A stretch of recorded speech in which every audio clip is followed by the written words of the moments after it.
How is it rocking, Dween Nation? Stay here because we are just about to get underway. In the meantime, please like, comment, and subscribe, and ring the bell for notifications. We put out weekly sports content, and we want to continue to build up Dween Nation and the brand that is Dween Sports. Thank you all, and enjoy. Yeah. Welcome in, Dween Nation. This is your host, Justin Paez, alongside Genoa Agudelo, and we just completed part 1 of the fantasy forecast. Now we're on to part 2. So if you want to, if you're wanting to listen to Dallas in the Giants coverage, or the Saints and the Falcons, Rams or Bears, Vikings or Packers, Steelers or Colts, Broncos or Jets, Eagles or Bucks, or Cincinnati or in Carolina, that's what fantasy forecast part 1 is all covering. But yeah, so if you need to go listen to that, go ahead, jump into that, come right back here, or vice versa. And because we're going all in-depth analysis of all 16 games on the week 4 slate. Before we jump into it, how you feeling, Genoa? Yo, Justin. I'm doing good. Everybody out there in Dween Nation, I'm doing great. If you guys watched our part 1s there, like just mentioned, that was a great episode. We had some spicy takes there. And, there's a lot we said a lot of things that, should be considered there. But just, I'm so excited to get into part 2 and prime time games, which look pretty nice, Justin. Compared to other past couple weeks, I think, this Sunday night we had a heavyweight fight there in M&T Bank Stadium. And, there's some games I'm excited to talk about my Texans here up next. So I'm doing great, Justin. This is, there's nothing better than, Thursday and Fridays creeping around. We're getting ready for, you have your lineup set. You start doing your DraftKings, making some parlays. Justin, it's so exciting. I'm having so much fun. I'm 0-3 in one of my leagues, but it's been a fun season, Justin, so far. There's been nothing better than covering football with you, my brother, and I'm excited to dive into it. Yeah, man. And in Dween Nation, we also had our, rapid fire game picks that we were firing off all picks in under a minute. So check that out as well. I'm so excited to get down to these, the rest of these 8 games before we, send off into week 4. And we haven't mentioned our, selective games of the week. We each have one. So that means this episode, spoiler alert, it's going to be even cooler than you think. And we're going to start, though, with the Jaguars and the Texans. So the storylines of this, obviously, Jacksonville's coming off of a blowout loss in Buffalo, 47-10. And Houston, you would never think you'd hear this season. They're coming off a blowout loss as well, 34-7. So both teams are coming off of bad losses. Both were on the road, but now Houston gets to host against the Jaguars. And I think Houston, this is a clear path for Houston to get back on track against a team that I really think is one of the worst in the NFL. Like if you look and for fantasy, if you're looking for players to start about all your Texans. Unfortunately, the 2 that you probably can't start, Joe Mixon and Tank Dell, are looking unlikely to play. But I'm ready to roll in Cam Akers again. I think Dameon Pierce is out as well. So Cam Akers worth a start. People who started him and maybe weren't super happy with his output against the Vikings, I foresee that the Texans will be in charge of this game, unlike last week. So Cam Akers will get his usage. And then you start in CJ. You're starting those 2 wide receivers, Nico and Diggs. And I'm probably not starting Schultz, though, or whoever's the third man up for Houston without Dell. And then on the Jacksonville side, I'm trying to think. You got to start ETN because, he's got that high draft capital, and he's been all right. And then I'd probably start Christian Kirk. Had 8 catches last week against the Bills, and I think they got to throw it to somebody. So it even could be a Brian Thomas game, but I think one of these receivers will be top 20 this week. Yeah, Justin, I feel like that's pretty good. I think, in some ways, Trevor Lawrence could potentially have a bounce back game. They're feeling there. He has been able to do good in Houston historically. I know last year they were able to upset my Texans in NRG. Looking back 2 years prior in Houston, I know Travis Etienne had a big time game there along with Trevor Lawrence. So Trevor Lawrence historically has performed better in Houston against the Texans than in Jacksonville versus the Texans. So I've noticed that there, and I think Doug Peterson is going to dial it all up offensively, and this could be a little bit of a mini shootout there, and I think Trevor Lawrence is a candidate to go over 300 yards this weekend, Okay. along with CJ Stroud. But I'm going to pick my Houston Texans to win. I think my Houston Texans are really good this year. A team that, they got punched in the mouth really bad last week. And as a Texans fan, I just had to hug my team and say, you know what? I still love you guys. On to next week. That's what faithful fans do. We've had terrible seasons in the past, so this was nothing to me. I'm numb to that. So, Right. I like my Texans to bounce back this week, but it's not gonna be easy. In the NFL, every team becomes prideful when their backs are against the wall. We looked at times like, for example, last year with the Cardinals. They didn't have Murray, they didn't have Kyler to start the season, so they had Josh Dobbs, and we thought, oh, they're gonna go 0-8. But no, they shocked the Cowboys, and that's how NFL teams, when their backs are against the wall, they go all out. I do think Jacksonville scores a numerous amount of points, but I think Houston's defense, my Texans, their defense kind of shows up, and I like Al Shazier to have a great game there defensively, maybe a couple sacks, maybe a pick to kind of seal the game. My Texans, they might struggle a little bit to move the ball because I don't think Mixon is playing right. I'm not sure if Mixon. He hasn't practiced this week. Yeah, he hasn't practiced, so that's pretty much in NFL terms. He's going to be out, and so I think CJ's going to have to, carry the team to his back. Maybe find some other guys, maybe a John Mechie game. If he's playing, I'm not sure he's on the injury report. I don't think so. I think he's good. And Tank Dell might not play. Neither is Nico, so I think this might be the Stephon Diggs game, and maybe the Dalton Schultz game. He's been kind of quiet this season. Maybe Robert Woods, shows back up. Robert Woods was a guy last year that was getting a lot of volume and a lot of targets. But the back half of last year, he got hurt and missed a couple games, and then he just kind of fell away. And, we thought he was going to be released, but he's back better than ever, and I think he maybe scores a touchdown. So I like my Texans 28-21 there. All right. I have Houston winning 37-21, so I think they command the game. Jacksonville does get to score a few touchdowns. But I do expect Nico to play. I know he mentioned he is questionable, limited in practice, unlike Tank Dell, who did not practice on Thursday. So I think Nico and Diggs, I think, are prime plays. Dalton Schultz, with Dell not playing, maybe slots into that third pass catcher, which would be interesting. I think that helps Dalton Schultz value, though. But yeah, we both have Houston winning. Moving to game 2 on Fantasy Forecast Part 2, we have my game of the week, the Commanders versus Arizona. And I mean, I'm kind of biased in the fact that I pick games of the week when I really am excited for some offense. I'm excited for fireworks back and forth. And I think that's exactly what this game is going to be. Jaden Daniels, auto start. Brian Robinson is a start. Now that Eckler is supposed to be out as well. So Robinson not only will get the early down work, but I think he gets all work. Terry McLaurin, worth a start. He had a big game last week. I think he's due for another one. And then on the Cardinal side, it's expected that McBride will be out. He didn't practice today. And so you're still starting Kyler against worst defense in the league, especially against the pass. You're starting James Conner. You're starting Marvin Harrison. And I think a really, really deep, not really deep, but one that I think is going to be a great start if you just take a flyer on him, Michael Wilson, out of wide receiver 2 for Arizona. He's had he hasn't had a really big game this season, obviously, but he's always on the field, and he's got that chemistry with Kyler over the back part of last year. He had 8 catches last week. So I think he is due, and I think he's a prime play, especially in DFS. But I think you could throw him in your lineups in your redraft leagues. Yeah, Justin, how about a lineup where you can have Michael Wilson and Jahan Dotson already to start things off there? Yeah, and even a guy like Juwan Jennings, who's also cheap. I mean, Justin, we could potentially cash out this week because then you can add top players, like maybe a Kyler Murray and maybe a Jefferson and maybe throwing a Kyron Williams and all these other top guys to fill in all the other. I mean, This is a week to really win some cash there, Justin. Michael Wilson, you kind of stole the words out of my mouth.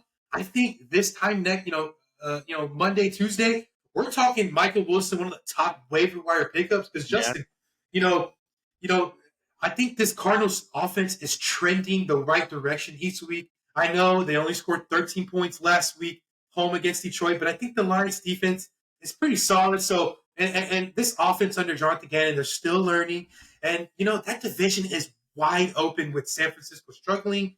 I'm not really trusting Geno Smith there. And Matt Stafford in that offense, they're on and off every week, and they're missing Puka and Cooper Kupp. So, this offense, they have so much room to improve. The Cardinals have so much time to improve. And this guy, Michael Wilson, by week 7 or 8, Justin, this guy could be someone that we're starting in our flex week in and week out. And we've mentioned bye weeks are going to be a thing. So Right. Michael Wilson is a guy to be, plugging and playing when, I looked in our buys. Next couple of weeks, a lot of great receivers going in buys. Amon-Ra St. Brown, AJ Brown. I think Justin Jefferson has a bye here in the next couple of weeks. So, Michael Wilson is a guy to definitely plug and play there. And other guys are struggling. Pickens is struggling. Amari Cooper is very on and off. And Waddle and other guys like that. And so Michael Wilson's a guy to definitely keep your eye out this week and see how many targets he's going to get. He could score a touchdown there.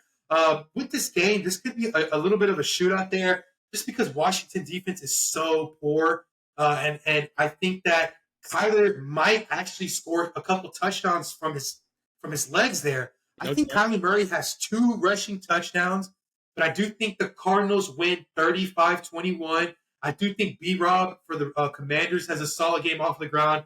But something tells me that Jaden Daniels is going to struggle just a little bit. Okay. And, I think the Cardinals take advantage of it, and they get their victory off their 3rd straight homestand. Okay. I mean, I also have the Cardinals winning, but I do think it's going to be kind of close. I have 34-27 Arizona winning. So I think it's going to be a very fun game to watch. Moving to the next game, we have the Patriots into San Francisco, which is kind of the opposite of very exciting to me. I think San Francisco is going to rout them. I think it's going to be – we're going to see Drake May by the end of this game just because the Patriots are going to bench Jacoby Brissett again. And I think you can start, the unlikely heroes of the 49ers, Jordan Mason, Jawan Jennings. I think you still got to throw in Brandon Ayuk. For some reason, I foresee George Kittle not playing this week. I believe he was limited again today. But there's some concern, and the fact that he gets injured a lot makes me just very cautious of playing him. Now, if he does play, you have to start him. He's a top 5 tight end every time he's on the field. But as of right now, I expect him not to play, and I expect you guys to fire up Jennings and Jordan Mason and even Purdy and Ayuk. And then on the Patriots side, again, it's pretty much a wasteland. And now that Ramondre struggled, it's a more cautious play. You still got to start him because he's Ramondre. He's going to get all the volume, but he's kind of a middle to low end RB2 now.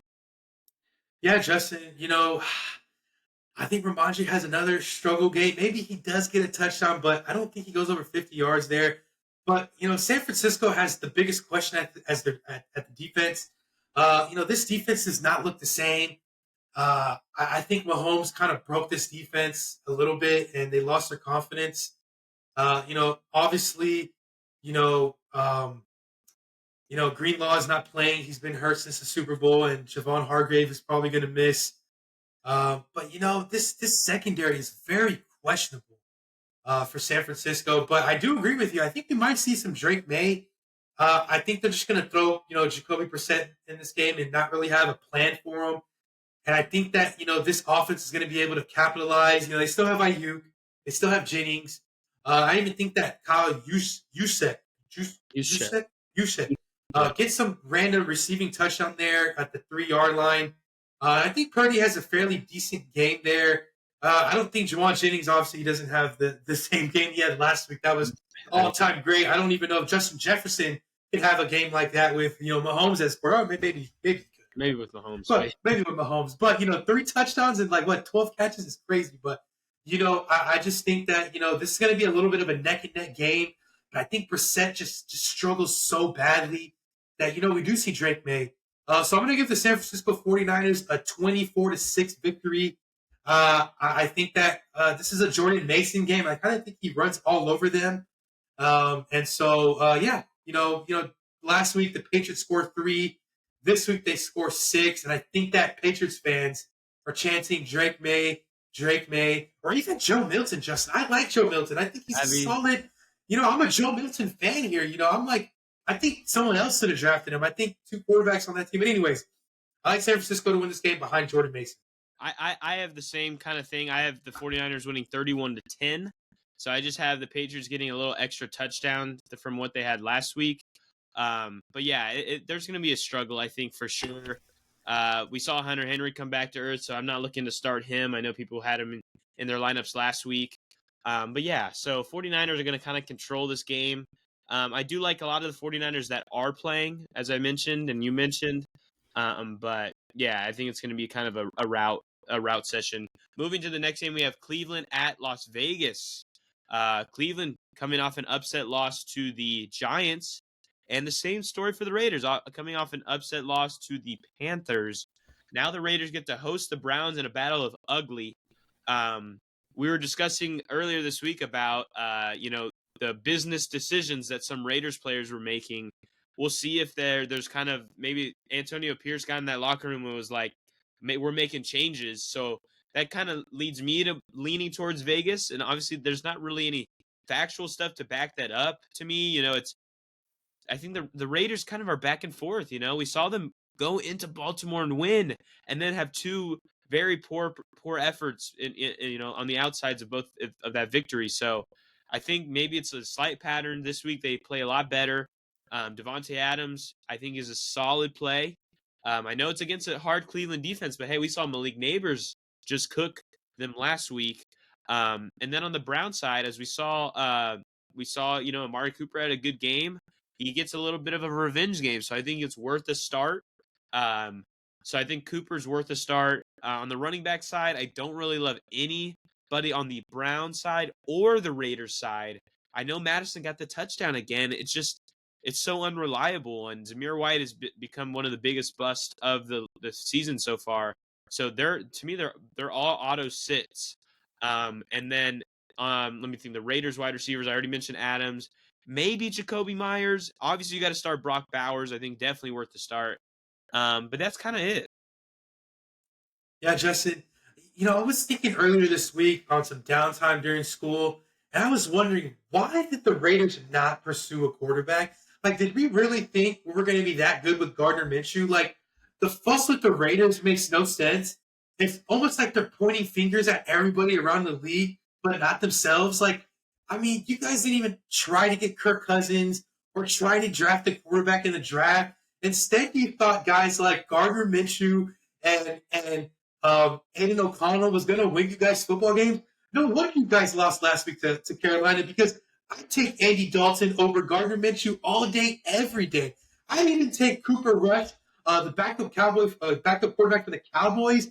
I'm not the biggest Baker fan, but I take Baker, of course. And it's just so funny. And I'm an Antonio Pierce fan. I love the guy.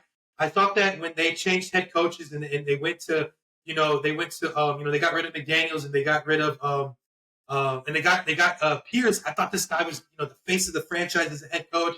But I think that he should have had, a little bit more say. Like, no, we need a quarterback, guys. We need a quarterback. And he should have done something to make it happen. I think a guy with his power and his voice could have made it happen. But I love you, Antonio Pierce. But, buddy, you kind of shot yourself in the foot when you said, let's go along with Gardner Minshew. Now, Gardner Minshew might be the best backup quarterback in the league. Like a couple years ago when Jalen Hurts got hurt.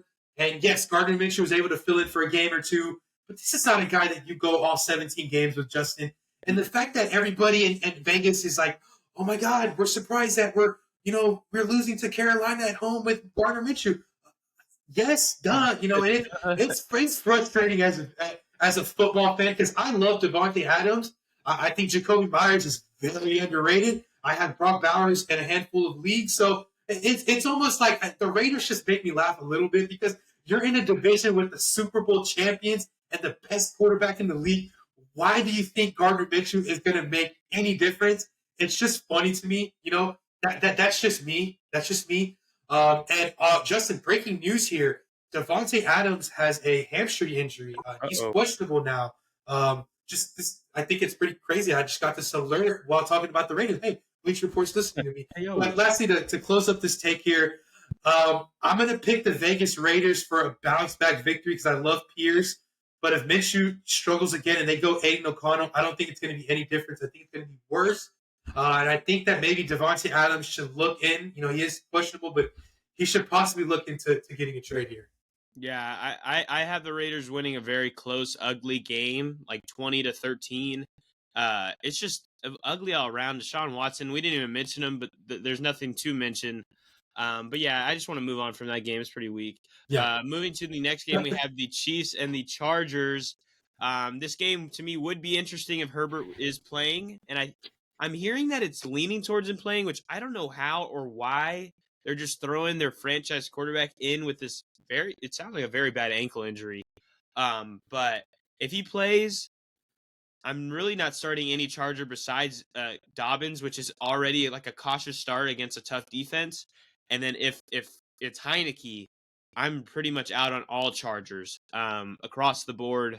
On the Chiefs side, you have to start Mahomes, even though it's been very ugly for fantasy. The running backs, I'm kind of wishing. I mean, you got to Steele obviously is the best of the bunch, but he's like a low flex play. Like to me, fine. You can throw him in if you just like didn't have a lot. You have a lot of injuries maybe, and you have that you picked him up off waivers last week. But he's not like a super happy start.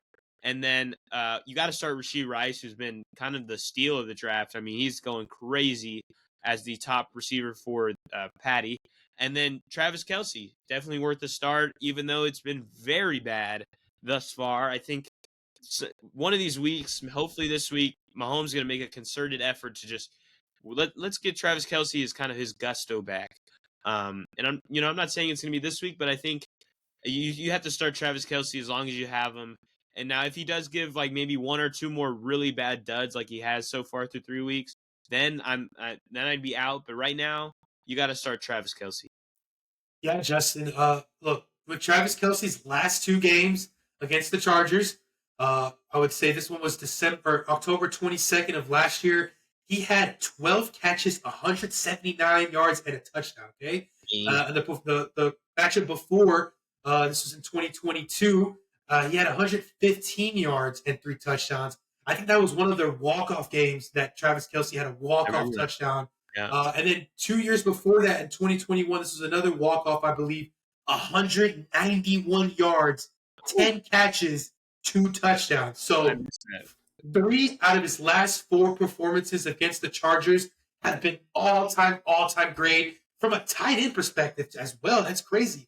I mean, it's whether he's going over 150 yards or he's having 1 or more touchdowns. So at least his last 4 games, he's had 5 or more catches. So you gotta, even like in 2021, he had 104 yards, and the time before that, 90 yards and touchdown. You get the point. So this could be a bounce back Travis Kelce performance. You can make the argument he is a Charger killer, shreds the Chargers every time he plays them there. And so I think this is a bounce back game. I think this is, but Justin, the Chiefs also, they worry me a little bit. I think that this defense is doing oh so much they can. But I think rather if Herbert plays or he doesn't, I think the Chiefs defense does hold off there. I'm going to give them a 27-16 victory. I think the Chiefs defense there kind of shows up. There's this player on the Chiefs defense. Obviously, there's Chris Jones and McDuffie and Justin Reed, but there's this guy there, number 56. I think his name is George Karlaftis. Yeah. This guy's a stud at the linebacker position. This guy does not get a lot of shine there. I think he's their DN. I'm sorry, not their linebacker. George Karlaftis. This guy is a stud. I think he's number 56. That's a guy he's becoming one of my favorite defensive players this year. I mean, the stats don't really show it, Justin, because he only has, I think he only has 1 sack on the year. But the eye test, this guy's super fast. He gets you tackles. I mean, this guy is a game record. He kind of stops the gaps, and it kind of opens up other defensive players to stop. And I saw him all over the field, last week, even in week 1 against Baltimore. So this is a guy who's a very underrated defensive player. And this weekend when I'm watching that game, I'm going to be on the lookout for number 56. I just like his game as a defender. I mean, Justin, I think his 2nd year in the league. He was a former first-round pick. I mean, he was picked at the end of the first round of 2022. So this is, I believe, his 3rd season this guy's solid. I mean, he is a solid player. Spagnuolo is able to kind of move him around and give him. He's able to provide a lot of pressure. He is a run stopper there. So I'd like him to kind of maybe kind of limit J.K. Dobbins there. But I'd like him to get a sack and a forced fumble this weekend on Justin Herbert or Taylor Heineke. And so I like the Chiefs to win 27-16. I mean, we dove into the defense in this. Yeah, So this Chiefs defense is really good, Justin. Really good. No, I agree. I think they're a prime fantasy start if they're in on your waiver wires. I have the Chiefs winning 27-10, so I think they kind of dominate. And I have worry for Herbert. And it's kind of like a personal thing. I just hope he doesn't play. Like for fantasy, obviously I want him to play. You know, he's going to help the Chargers, help that game not be a snooze fest. But like I want him to play all season. You know, and the fact that he's going through these injuries, he re-aggravated the ankle. Like, let's be careful, Chargers. Come on. Anyway, moving to the Sunday night game, we have the Bills going into Baltimore. Obviously, the Bills just came off a 47-10 victory to Jacksonville, and Baltimore came off of a road victory against the Cowboys where they were up by over 20. They were really commanding the game for most of it until the last quarter. We look at this game, a lot of starts in it. I think Lamar, Derrick Henry, Josh Allen, Zay Flowers, on the James Cook, even Dalton Kincaid, even though it's been kind of, ugly performances besides last week, he did get in the end zone. But I'm not looking, actually, I think Shakir is a very solid flex play. And then on the Ravens side with the tight ends, that's been a big discussion. Is Andrews concerning? Yes. Am I starting him? Probably. Likely. You likely have to start him. I like it's ugly though. I think the tight ends, it's very meh, but I think one of them will probably end up in the end zone this week. Yeah, Justin, may I say this is Dween Sports Game of the Week? Question mark. I think you can make the argument with how dominant, Buffalo has been. Josh Allen is, if the season ended today, Justin, he is unanimously winning the most valuable player. I mean, maybe Saquon Barkley is like second among a handful of others. But looking at this game here, the Ravens came off a much needed victory, but Justin, it was convincing, but not so convincing because Dallas could have won that game. They got on that onside kick where you let them know you're onside kick. It's kind of a new rule this year. Right. The Ravens kind of fumbled that, and this isn't. This is not the same Ravens defense we've seen in the past. And something about this Ravens defense, I don't know if it's the departure of Patrick Queen or maybe Marlon Humphrey is getting a little old there, and maybe it's their defensive coordinator heading for Seattle. And it's a little concerning. And Josh Allen is the MVP right now. So this is actually the game of the week, Justin. I think I might have to stamp that on there. And this is going to be a close game. I don't know how to, pinpoint, but I just don't think Baltimore starts 1-4 with the reigning MVP going against the possible eventual MVP. So that makes it very interesting there. Derrick Henry is off to a great start in his Baltimore Ravens career, shredding the Cowboys last week, scoring a touchdown every game of this season. And then, with Josh Allen playing so great, we really don't know which receiver is going to go off. Keon Coleman and Kincaid finally scored their first couple of touchdowns of the season. But James Cook has been on a tear, so maybe he could get a receiving touchdown. But, like I mentioned, all season so far, everything just runs through Josh Allen. It's going to be so fun to see how he could potentially shred this Ravens defense. But I'm not counting Lamar out in this game. So I'm going to go with a little bit of an upset there, even though they are home there. I'm going to go 31-26. I think Lamar Jackson has a sensational game with his legs. I think he can get about 80 yards and a rushing score. Derrick Henry probably gets a score. I think Zay Flowers has a bounce back game there. And these are two teams that, have been knocking at the door, kind of taking a backseat to Mahomes. And these two teams are going to need to prove to it that they are the second best team in the AFC.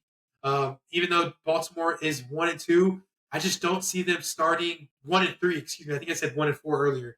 I don't think they start 1-3. I think they kind of start 2-2 there with the reigning MVP and kind of get back on track to take that division. So give me Baltimore in this game of the week. 31-26. I have Baltimore winning too, but I think it will be very close to the very end. I expect maybe Baltimore jumps out to an early. I mean, they're both teams that have jumped out to early leads in their game, so it's like they're both of that same recipe thus far. The thing that's separated the Bills from what the Ravens have done is the Bills have kind of done that all game, whereas Baltimore has fallen off in the second half. But I do have Baltimore winning at home. I have them winning 27-24. So I think it's going to be very close. Not like a crazy high scoring game, but high enough. And now we move to Monday. We have Tennessee at Miami. This one is an ugly looking game. I think, if I've heard correctly, Tyler Huntley might be getting the start for Miami, which is the former Ravens quarterback, former Pro Bowler, crazy enough. I think it's better for the team. I don't know how helpful it is for the skill position players because Tyron Huntley's not a great passer. He's a runner. He's like a smaller Lamar that can't throw and also is small. Like Lower. it's slower. Like he doesn't have a lot, but he can run. He's kind of fast, I guess. But it's better to me than Skylar Thompson and Tim Boyle. So I mean, obviously you're firing up Tyreek and Devon, maybe Waddle, Waddle is a cautious. You know what? Oh God, I probably want to sit him. I don't love it. And I'm probably not starting any of the other, like not Jonnu. And then moving to Tennessee's side, with that shocking loss last week and how it's clear Will Levis is just not the quarterback I thought he'd be heading into this year. It has me pessimistic. I'm probably starting Tony Pollard, but I really want to wait and see what the wide receiver room ended up looking like because we saw Calvin Ridley go off in week 2. Then he only had one catch last week while we saw Hopkins get in the end zone. But I don't love it. I think it's very risky all around. So I'm probably just starting Tony Pollard, and then I'm starting Tyreek and Devon, and probably both defenses. Yeah, Justin, for those out there in Dween Nation who's not really familiar with Tyler Huntley, just a quick little background. We last saw him in last year, the very final week of the season. Baltimore kind of already locked up the 1 seed in the division. Lamar kind of locked up, that MVP. So there's really no point of playing him. So he had a couple of showings out last week throughout the season. Obviously the Ravens were so dominant last year that they were blowing teams out. That Tyler Huntley would kind of show up mid fourth quarter. But I am most familiar with him with 2021 and 2022. Those were 2 seasons where Lamar Jackson was missing 7 and 8 games. He was also very upset with management through his contract. For those who don't remember, going into last season, Lamar was very upset. He did want out of Baltimore very briefly, and it looked like Tyler Huntley was going to be that guy. And so Tyler Huntley, he played, I would say in 2022, he played about, looking at here, 6 games. In 2021, he played about 7 or 8 there. And he did play a playoff game for those who don't remember.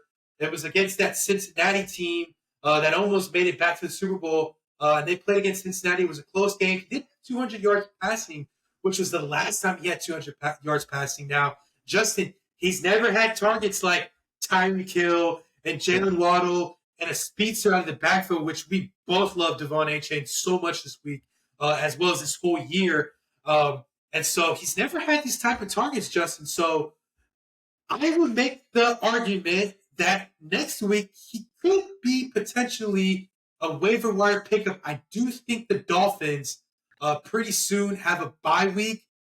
So it's very unclear on, what they're doing. I think, let's see, next week they do play, let's see, New England. So I'm not sure if I'm starting Tyler Huntley there. But you do have guys like Jalen Hurt and maybe Jared Goff on a bye next week. So, he does have some good tangibles to be a great quarterback. Now, this Tennessee defense they're good and they're bad and they're bad and they're good. It's kind of pinpoint to see what kind of game they're going to have there. But I do like Tyler Huntley better than I like Will Levis in this football game. So give me the Dolphins.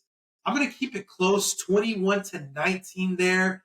I think the Titans kind of fell last minute on a 2-point conversion. Mind you, these two teams played last year, and the Dolphins were up big time. And I think Will Right. Levis led a last minute kind of comeback there in Miami. So they kind of face up again on Monday night, which ironically last week was also on Monday night, from what I remember from that comeback, Justin. So obviously there's a two. Obviously this is not Tua, it's Tyler Huntley, but I do like the Dolphins to kind of come out on top.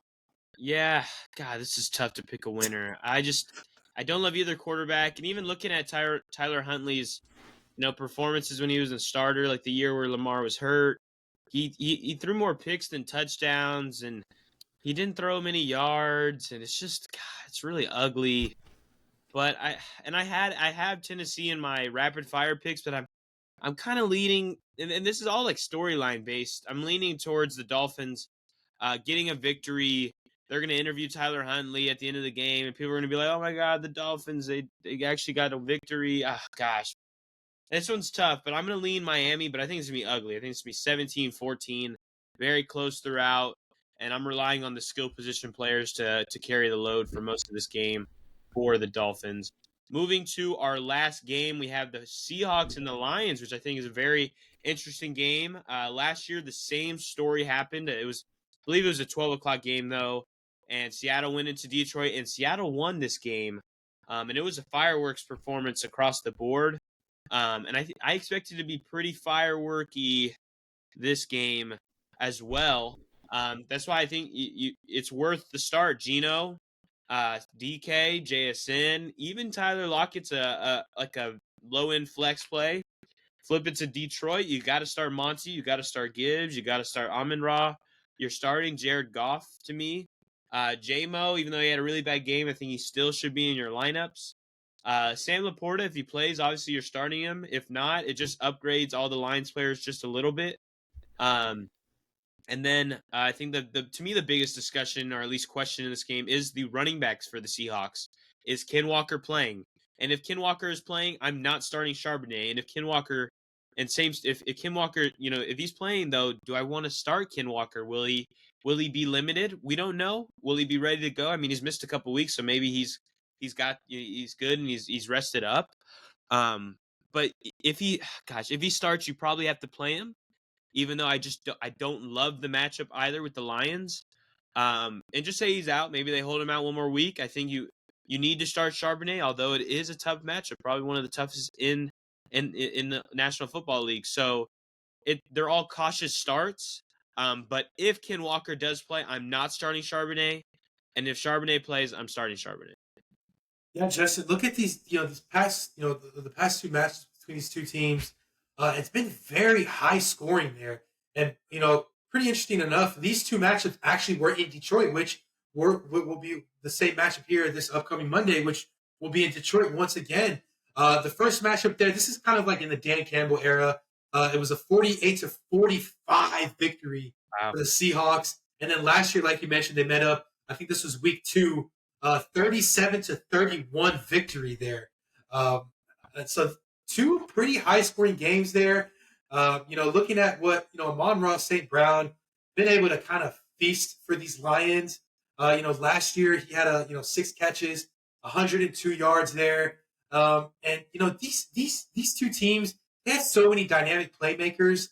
I think obviously Detroit more, but you got to mention I think they could be matched up there because Sam Laporta, once again today, was a non-participant in practice. So I think these two teams are kind of matched up there. And, these two teams with Seattle now, it's kind of a new thing where they have two pretty dynamic running backs at the backfield there.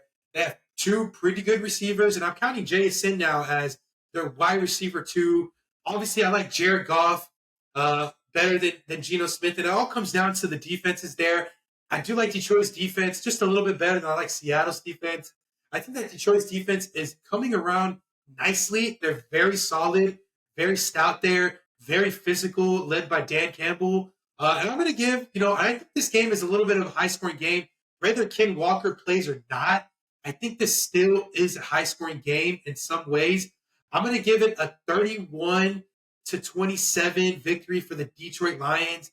I think that this is another Amon-Ra St. Brown game. And I think Jameson Williams scores a touchdown. And I'd like this to be a Gibbs game. I'd like Gibbs to score a touchdown as well. And Gibbs, has been great this season, even though, Monty in some weeks this year has led in touches. Gibbs is phenomenal, and he's going to get a receiving touchdown. And, I'm thinking of saying fire up Jared Goff as one of our, quarterbacks of the week to start. And, he should be up there as rankings just because I love Jared Goff when he plays home. And you know what, Justin? If the Seahawks, for some crazy reason, go up 17-0 in the first half, that is money for Jared Goff in the second half. I like him to go over 300 yards, 2 or 3 total touchdowns there for Jared Goff. And I do like the Seahawks, or excuse me, I like the Lions there to win 31-28. I have the Lions winning as well. I have them winning 24-21, so just a little bit lower scoring, but I think everybody's going to get their fill this week, except maybe the running backs on the Seattle side. But yeah, I think Detroit's going to win. We both are aligned in that, and that wraps up fantasy forecast. So we got all 16 games, all players, all relevant players for fantasy lineups this week have been discussed. And we have only one more episode this week to help you guys prepare your lineups, and it starts of the week, so stay tuned for that. But thank you for listening, and Genoa, send us out. Yo, Dween Nation, we love you guys. Thanks for watching, part 1 and now part 2. We love doing this for you guys. Week 4 is about to be so much fun. We're so excited to see what happens, and there's probably going to be something new happening. So we'll be right back here on Monday and Tuesday to talk about it for you guys and let you know what you guys think. So hey, Dween Nation, we love you guys. Thanks for listening, and as always, peace. Peace. Score. Cool. Are we recording? No, I paused it. Oh, cool. It's still stopping, but if it's fine, I'll just cut it. If it. Cool. All right. Well, I'll text you when I'm back. I'm thinking maybe 9:30. We can run the starts and sits. All right, that should work. All right. Well, I have. What are you doing? Sorry. No, I was saying, what were you doing tonight? I have an intramural in for one of my with my org. So I was honestly thinking, if you wanted to, would you be up around like 10:30 tomorrow? We could do it. Yeah. Or really late tonight.